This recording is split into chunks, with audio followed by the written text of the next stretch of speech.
నవగ్రహాలకి ప్రదక్షిణ చేసేటప్పుడు ఏ నియమాలు పాటించాలి అనేది మనం ఈ వీడియోలో తెలుసుకుందాం. నవగ్రహాలకు ప్రదక్షిణ చేసేటప్పుడు పాటించవలసిన నియమాలు, పద్ధతులు చాలా స్పష్టంగా ఉన్నాయి. జ్యోతిష్య శాస్త్రం ప్రకారం మనిషి జీవితంలోని ఒడిదుడుకులు, లాభనష్టాలు గ్రహాల స్థితిపై ఆధారపడి ఉంటాయి.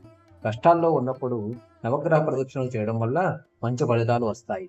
నవగ్రహ ప్రదక్షిణలకు సంబంధించి మీరు గుర్తుంచుకోవాల్సిన ముఖ్య విషయాలు ఇక్కడ నేను చెప్తున్నాను. నవగ్రహ ప్రదక్షిణలు చేసే ముందు తప్పనిసరిగా శుభ్రంగా స్నానం చేసి పరిశుభ్రమైన దుస్తులు ధరించాలి.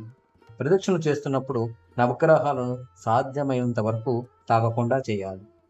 నవగ్రహ మండపంలోకి ప్రవేశించే ముందు సూర్యుడిని చూస్తూ లోపలికి రావాలి. ప్రదక్షిణలు ఎడమవైపు నుండి అనగా చంద్రుడి వైపు నుండి ప్రారంభించి కుడివైపునకు చేయాలి. మొదట 9 ప్రదక్షిణలు చేయాలి. ఈ 9 పరీక్షలు చేసేటప్పుడు ఆదిత్యాయ సోమాయ మంగళాయ బుధాయ చ గురు శుక్ర శనిభ్యుచ్చ రాహవే కేతవే నమః అనే స్తోత్రాన్ని లేదా ఇతర నవగ్రహ స్తోత్రాలను జపించాలి.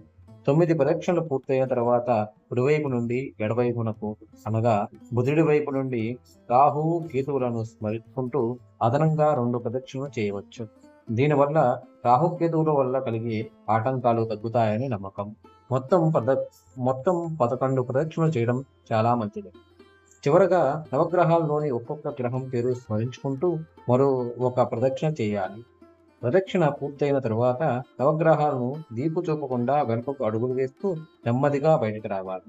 ఈ నియమాలను పాటిస్తూ నవగ్రహ ప్రదక్షిణలు చేయడం వల్ల విశేషమైన ఫలితాలు లభిస్తాయని జ్యోతిష శాస్త్రం చెబుతోంది. ఈ వీడియో కనుక మీకు నచ్చినట్లయితే లైక్ చేయండి, షేర్ చేయండి. మరిన్ని మంచి వీడియోస్ కోసం మా ఛానల్ని సబ్స్క్రైబ్ చేసుకోండి. అందరికీ ధన్యవాదాలు. జై శ్రీరామ్.